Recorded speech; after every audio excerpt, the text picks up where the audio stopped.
¿Qué tal? Muy buenas tardes. Estamos en compañía de Erasmo Muñoz, él es profesor de Derecho Internacional de la Universidad de Panamá y vamos a conversar y actualizar un poco lo que está ocurriendo en Ucrania. Y nos hemos olvidado un poco de todo el tema político que hay detrás y únicamente pues lo que resentimos los panameños y creo que el resto del mundo es el tema del incremento del combustible. Por ahí muchas cosas, ¿no? También que surgen en ese escenario, Erasmo.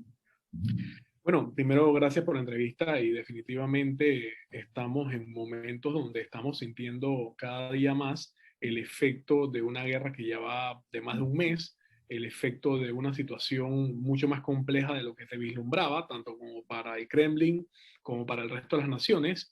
Nadie esperaba una resistencia tan feroz y tan fuerte como la que ha hecho el pueblo ucraniano, que es loable lo que han hecho a nivel militar con la unidad frente a un ejército tan poderoso, con tanta tecnología y con tantas armas como es el de Rusia, pero de igual forma, más allá de los efectos económicos que nosotros estamos sufriendo, el alza en este momento del combustible, la inflación, que definitivamente es el efecto más fuerte que vamos a estar sintiendo en los meses siguientes.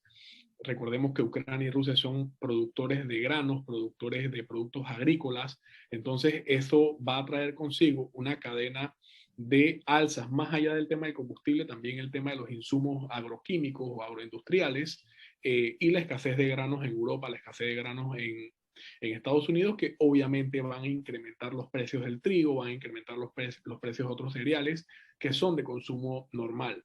Definitivamente los estados como Panamá y otros estados de la región van a tener que abocarse a la producción interna de los granos que podemos producir aquí. Nosotros tenemos que entender que al menos nosotros no producimos trigo, pero al no producir trigo también somos un país que come pan en gran cantidad. Entonces, Sí. eh, vamos a estar de alguna u otra forma condicionados a estos precios en virtud de estas realidades. Pero más allá de eso, también hablar un poco de lo que está ocurriendo respecto al tema del derecho internacional humanitario, que es el que se aplica en guerras. Ya se está hablando de investigaciones por parte de la Corte Penal Internacional, en este caso de la Fiscalía de la Corte Penal Internacional. Se han estado ya haciendo estudios en campos en las ciudades que Ucrania ha recuperado, se han encontrado fosas comunes, cualquier cantidad de personas que han sido víctimas, que se han encontrado amarradas, que se han encontrado básicamente con disparos en la cabeza o con disparos de ejecuciones que se han venido dando a lo largo de este más de un mes de conflicto.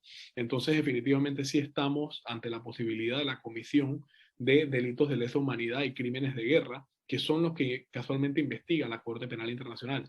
Cabe hacer una diferenciación para los radioescuchas, y es que en el caso de los crímenes de guerra no se sanciona al Estado. O sea, en el caso de los crímenes de guerra se sanciona a los generales, a los comandantes, a los soldados y a los responsables directos e individuales de ordenar y llevar a cabo los actos de crimen de guerra, lesa humanidad o genocidio que se estén perpetrando. Entonces, esta es una diferenciación importante, ya que aquí no se va a sancionar solamente a Rusia.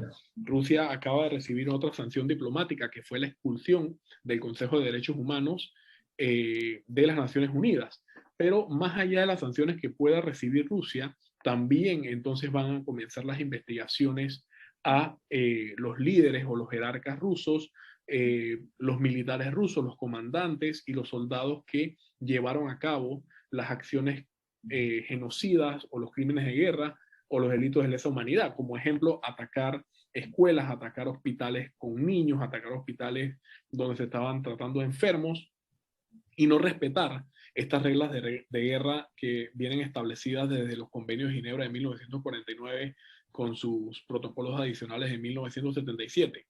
Entonces, esta situación definitivamente establece una escala mayor de lo que es el conflicto per se. Definitivamente en todo conflicto armado, los soldados de un bando y otro están sujetos a ser víctimas del mismo, pero las reglas en materia de derecho humanitario están establecidas para que los civiles, los niños, los ancianos o todo el que no es combatiente y no es parte del conflicto no sufra estas graves situaciones en la guerra. Entonces, más allá del aspecto económico, más allá de lo que estamos sufriendo, al menos en Latinoamérica o en el resto del mundo, también hay una situación permanente que se ha venido reflejando.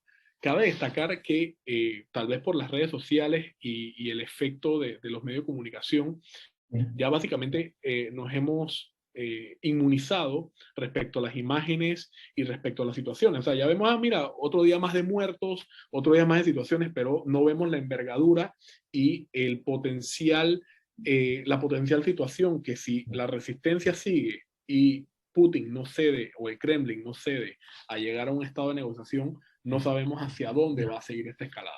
Eso te iba a preguntar, ¿no hay luces de paz? Se habla mucho de negociaciones, de que un día Rusia baja la intensidad de los ataques, pero hay luces de que llegue la paz que necesitamos todos, ¿no? Porque como tú mencionabas, el tema del trigo, el tema del gas para el propio Europa, el combustible para el resto del mundo, no hay un ganador claro, ¿no? Así que lo ideal sería la paz. Bueno, en una guerra nunca va a haber ganadores. En una guerra definitivamente nunca hay ganadores, por lo que hay es miles de víctimas y resabios económicos. Lo cierto es que si hay negociaciones desde el día uno. Ninguna guerra, o sea, al final todas las guerras lo único que buscan es el resultado de una negociación. Tú no haces una guerra sin fin. Las guerras siempre tienen como objetivo lograr un nivel de negociación. El problema de esta negociación es que el nivel de establecimiento de condiciones o precondiciones que ha solicitado Moscú, sobre todo, son un poco altos respecto a lo que es el derecho soberano o a lo que es la libre autodeterminación que tiene cada Estado. Entonces, condiciones que ha aceptado incluso Ucrania para lograr de alguna u otra manera ir bajando la intensidad, como ya prometer que no van a ser parte de la OTAN, pero entonces Rusia no solamente quiere eso, Rusia quiere que básicamente ahora Ucrania se desarme totalmente o pases o deje de tener un ejército, Okay. que reconozca la región del Donbass para Rusia, pero que al mismo tiempo le dé un corredor o un espacio de territorio que no estaba en conflicto para que ese espacio de territorio pueda conectarse también con Crimea. O sea, hay una serie de nuevas condiciones que se han ido colocando en el tapete. Llama la atención que por primera vez el día de hoy la BBC de Londres publicaba que el vocero del Kremlin, el vocero oficial del Kremlin, sí reconoce por primera vez que hay una situación grave para Rusia. O sea, reconoce que tienen bajas, reconoce que tienen muchos soldados muertos y reconoce que la situación no ha sido lo más fácil del mundo. Claro. Ellos vislumbraban una guerra relámpago o una guerra rápida, ellos vislumbraban una semana de acciones y que una semana se iba a controlar, y la realidad es que en buen panameño le salió la bruja con Ucrania. Pero ha sido el respaldo de Estados Unidos. Leía también de que hay capacitaciones de soldados ucranianos en Estados Unidos. Ha existido un apoyo en cuanto a dinero, en cuanto a armas, que también le ha permitido a Ucrania hacerle frente a una potencia como Rusia, que al final es una potencia militar, ¿no? Definitivamente ha habido un apoyo no solamente a los Estados Unidos. Ejemplo, gobiernos como Alemania le permitió el acceso de armas alemanas a los ucranianos. Polonia ha estado dando el apoyo directo porque es el principal país o el principal estado que ha estado vinculado a esta situación. Estados Unidos ha dado apoyo económico, apoyo militar, apoyo logístico, y aparte de esto las sanciones que, bueno, ya como vemos ayer, un precedente importante que es expulsar a Rusia del Consejo de los Derechos Humanos. Que ojalá esta acción también fuera similar para cuando otros países que son miembros de las Naciones Unidas o miembros del Comité de Derechos Humanos de las Naciones Unidas cometen ese tipo de actos, porque esto no solamente lo podemos ver ahorita mismo con el prisma de lo que está ocurriendo entre Rusia y Ucrania, creo que debemos verlo también en el resto de las situaciones que se están dando.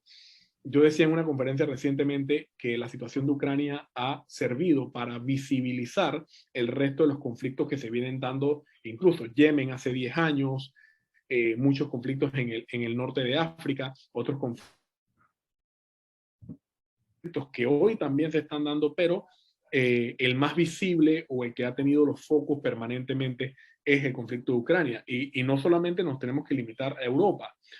ahorita mismo en Latinoamérica tenemos una situación de derechos humanos muy fuerte en este momento en Nicaragua y en El Salvador, y que definitivamente también son violaciones de derechos humanos, y también hay un llamado, o debe haber un llamado al Consejo de las Naciones Unidas de Derechos Humanos para que sancione a estos países y que de alguna u otra forma exija y haga respetar estos derechos en todas partes, porque Sí. normalmente los derechos humanos los entendemos mientras los tenemos y mientras los disfrutamos, pero al momento en que de alguna u otra forma se nos reniegan o se nos limitan, entonces entendemos la importancia de ellos.